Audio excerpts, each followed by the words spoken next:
Yes, ഇനി അടുത്തതായിട്ട് നമ്മളൊരു വൺ മാൻ ഷോ ആണ് കാണാൻ പോകുന്നത്. അപ്പോൾ വേദിയിലേക്ക് വരാൻ പോകുന്നത് സുരാജ് കടമ്പനാട്.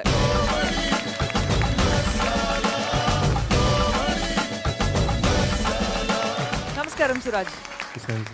അപ്പോൾ സുരാജിന്റെ സ്ഥലം കടമ്പനാട്. ഈ കടമ്പനാട് എവിടെയായിട്ടാ? അടൂരിന്റെ അടുത്ത്. അടൂരാണ്. ഓക്കെ. അദ്ദേഹം ഒരു പോസ്റ്റ്മാൻ ആണ് കേട്ടോ. അതെ, പത്തനംതിട്ട പോസ്റ്റ് ഓഫീസിലെ പോസ്റ്റ്മാനാണ്. ഓക്കെ. സോ ഇപ്പോഴും ഇതുപോലെ ഇഷ്ടംപോലെ കത്തുകളുടെ ഒരു സുവർണ്ണ കാലഘട്ടമൊക്കെ കഴിഞ്ഞു. അപ്പോൾ ഇപ്പോൾ ഏറ്റവും കൂടുതൽ കൊണ്ടു കൊടുക്കുന്നത് ഈ പറയുന്ന പോലെ ഈ ചിട്ടിയുടെ ഇത് കുടിശ്ശിക അടയ്ക്കാത്തതിന്റെ നോട്ടീസൊക്കെ തന്നെയാണോ? ഒരുപാട് LIC ഉണ്ട്. മാർക്സിലെ കൂടുതലും മാഗസീൻസ് ആണ് കൂടുതലും വരാറുള്ളത്. മാഗസിൻസ് ഒരുപാട്, ഓരോ രാഷ്ട്രീയ സാമുദായിക മാസികകളാണ് കൂടുതൽ വരാറുള്ളത്. പിന്നെ ഇപ്പോഴും ഉണ്ട് എഴുത്തുകൾ ഒരുപാട്. കൂടുതൽ ഞാൻ കൊടുക്കുന്ന മൊത്തം സർക്കാർ ഓഫീസാണ്, കോടതി, പോലീസ് സ്റ്റേഷൻ, അങ്ങനെയുള്ള അങ്ങനെ നിയമം റിലേറ്റഡ് ആയിട്ടുള്ള എഴുത്തുകുത്തുകളാണ് കൂടുതലും അല്ലേ? അതെ, PSC ഓഫീസ് ഇതൊക്കെയാണ് നമ്മുടെ ജില്ല കേന്ദ്രീകരിച്ചുള്ളത്, പത്തനംതിട്ട ജില്ല. മണി ഓർഡർ ഒക്കെ ഒപ്പിട്ടെടുക്കാറുണ്ടല്ലോ? മണി ഓർഡർ ഇപ്പം കുറവാണ് ചേട്ടാ. ഒപ്പിട്ടെടുക്കാറുണ്ടോ? ഇല്ല ചേട്ടാ, മണി ഓർഡർ അങ്ങനെ നമ്മുടെ ഡ്യൂട്ടി കറക്റ്റ് ആയിരിക്കും, പക്ഷെ മണി ഓർഡർ ഇപ്പം കുറവാണ്. പോസ്റ്റൽ വഴിയല്ല, കുറവാണ്. അപ്പൊ എന്താണ് ഇന്നത്തെ സ്പെഷ്യൽ പെർഫോമൻസ്? എന്താ ചെയ്യാൻ പോകുന്നത്? ഇപ്പൊ കുറച്ച് സിനിമാ താരങ്ങളുടെ ശബ്ദവും പിന്നെ 2-3 സിംഗേഴ്സിന്റെ, അതിലൊരു നടൻ പാടിയ ഒരു പാട്ടുണ്ട്, അതിലൊരു 2 സിംഗേഴ്സിന്റെ. ശരി, കാണാം. ഇപ്പൊ ആദ്യം നമ്മുടെ ജയറാമേട്ടന്റെ ശബ്ദമാണ്, പഴയകാല ജയറാമിന്റെ വോയിസ് ആണ് ചെയ്യാൻ പോകുന്നത്. പഴയകാല ജയറാമേട്ടന്റെ വോയിസ്. അയ്യോ, ഇതാര് ജയഭാരതിയോ? അയ്യേ, എന്താ ഇത് കണ്ടതിനെ കുറിച്ച് വണ്ടി അയ്യയ്യേ എങ്ങോട്ടാ? ദേ അമ്പാവ അരമുറ്റം വീണ്ടും 5 രൂപ അമ്മാവൻ സ്വന്തമാക്കില്ലേ? ഇനി അമ്മാവന്റെ തലക്കിട്ട് കൊട്ടു കൊടുക്കണ്ടായോ? എന്റെ അമ്മായി എടി കേറി പോടിയത്. അയ്യയ്യേ, അടിപൊളി. അടുത്തതാരാണ്? അടുത്ത ജനപ്രിയ നായകൻ ദിലീപ് ഏട്ടന്റെ ശബ്ദമാണ്. വർക്കിച്ചായോ? എന്നടാവേ വർക്കിച്ചത് തന്നെ എന്റെ റൺവേക്കറി കളിച്ചേ, അതുകൊണ്ടല്ലേ ജാക്കറ്റ് കളിച്ചത്. ഇനി എന്റെ റൺവേക്കറി കളിച്ചാൽ വറ്റടവേ ഇതൊരു സാമ്പിൾ കടി കൊടുക്കണ്ട.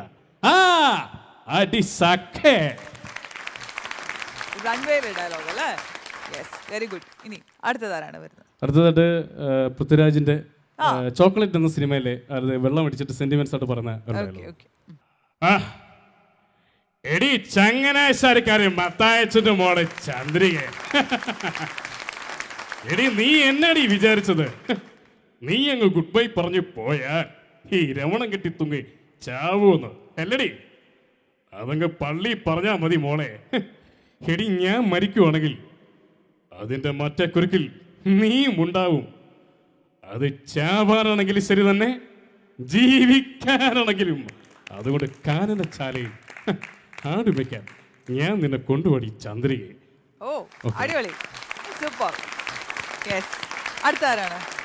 അടുത്തൊരു മറ്റുള്ള മിമിക്രിക്കാരൊക്കെ അനിരിക്കാത്തൊരു ശബ്ദമാണ് നടൻ ജയസൂര്യയുടെ ശബ്ദം.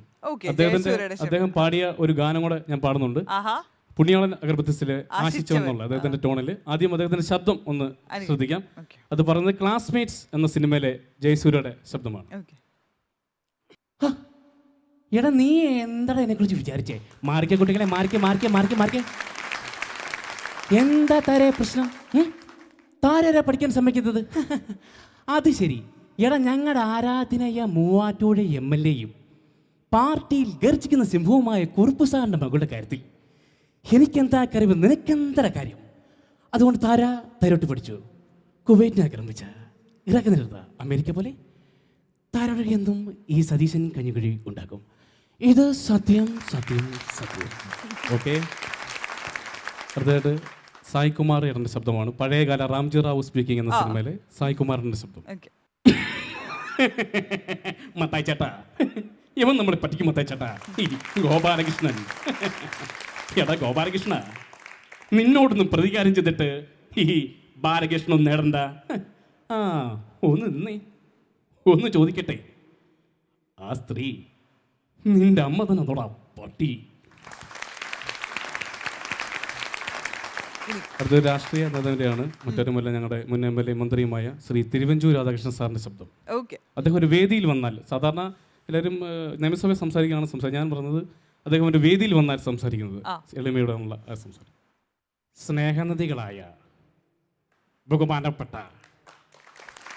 ഈ അടൂരിന്റെ ബ്ലോക്ക് പഞ്ചായത്ത് ശ്രീമതി അപ്പണിക്കത്ത് ശാന്തകുമാരി, എന്റെ കൊച്ചർജനായ ശ്രീ അടൂർ പ്രകാശ്,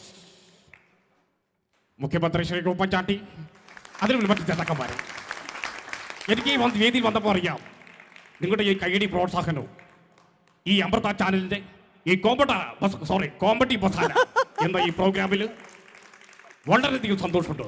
ഇതിൽ പങ്കെടുക്കുന്ന കലാകാരർക്ക് എൻ്റെ വിനീതമായ നന്ദി, നമസ്കാരം, ജയിക്കട്ടെ. Super super. അടുത്തൊരു ശബ്ദമാണ് നമ്മുടെ ഈ ഫ്ലോറിൻ്റെ നമ്മുടെ കോമഡി മസാലയുടെ ഉദ്ഘാടന വേദിയിൽ അദ്ദേഹം നിരവധി മിമിക്രി വേദിയുടെ ഉല്ലാസങ്ങളുടെ നെൽസജാജിൻ്റെ കൂടെ ഒരുപാട് പ്രോഗ്രാം അവതരിപ്പിച്ച ശ്രീ നെരിയാപുരം വേണുചേട്ടൻ്റെ ശബ്ദം ഇരിക്കുകയാണ്. അദ്ദേഹത്തിൻ്റെ ആദ്യം ഫോണിൽ സംസാരിക്കുന്നു.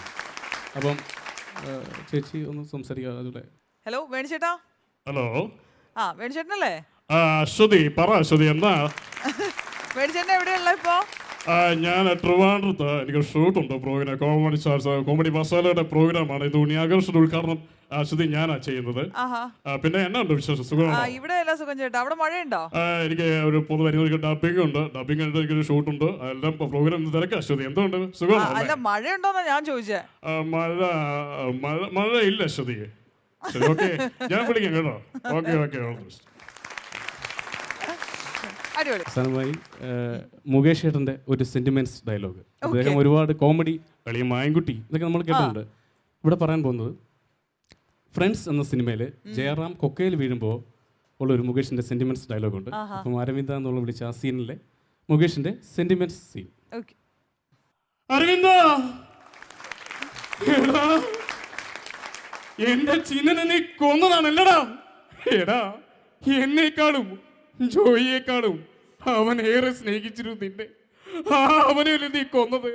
അരവിന്ദ, കേറി വാ. ഇല്ല, ഞാൻ വിടില്ല. കേറി വാടാ. ഇല്ല.